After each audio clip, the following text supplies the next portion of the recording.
শুভ সন্ধ্যা। Share বাজারের মূল খবর ডেইলি মার্কেট আপডেটে আপনাদের স্বাগতম। সূচক আজ 68.08 পয়েন্ট বা 1.25% কমে 5,382 পয়েন্টে নেমে এসেছে। বাজারের লেনদেনের পরিমাণ দাঁড়িয়েছে 619 কোটি টাকা, যা আগের কার্যদিবসের তুলনায় 5.45% কম। ব্যাংক খাত থেকে ইসলামী ব্যাংক ও সিটি ব্যাংক, ফার্মাসিউটিক্যালস খাত থেকে বিকন ফার্মা, ওরিয়ন ইনফিউশন ও বেক্সিমকো ফার্মা এবং শিল্প খাত থেকে খান ব্রাদার্স, পিপি উবিন ব্যাগ ইন্ডাস্ট্রিজ ও ওয়ালটন হাইটেক আজ বাজার পতনে প্রধান ভূমিকা রেখেছে।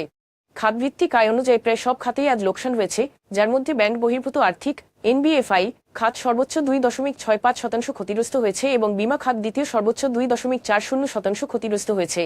আজকের শীর্ষ 20 ক্ষতিগ্রস্ত কোম্পানির মধ্যে ছিল 4টি এনবিএফআই ও 4টি bank. Prime finance and investment, peoples leasing and financial services এবং বাংলাদেশ ফাইন্যান্সের শেয়ারের সর্বোচ্চ দর বৃদ্ধি পেয়েছে। অন্যদিকে ট্রাস্ট ইসলামী লাইফ ইন্স্যুরেন্স, ফার্স্ট ফাইন্যান্স এবং ফার্স্ট সিকিউরিটি ইসলামী ব্যাংক ছিল সর্বোচ্চ দরপতনের তালিকায়। এসব শেয়ারের ক্ষেত্রে কোনো মূল্য সংবেদনশীল তথ্য প্রকাশিত হয়নি।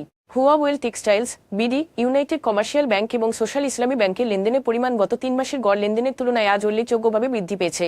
তবে এই লেনদেন বৃদ্ধির পেছনে স্বাভাবিক কোনো কারণ প্রকাশিত হয়নি। আজকের শীর্ষ দুটি সংবাদ চলতি বছরের মার্চ থেকে জুনের মধ্যে বাংলাদেশের বৈদেশিক ঋণ 7.35 বিলিয়ন মার্কিন ডলার বেড়েছে, যার প্রধান কারণ সরকারি খাতে ঋণ গ্রহণের উল্লেখযোগ্য প্রবৃদ্ধি।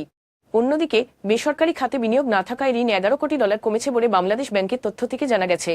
অর্থনীতিবিদ ও বাংলাদেশ ব্যাংকের ঊর্ধ্বতন কর্মকর্তারা জানিয়েছেন, একাধিক দাতা সংস্থা থেকে অর্থ ছাড়ি সরকারি খাতে বৈদেশিক ঋণ বৃদ্ধির মূল কারণ।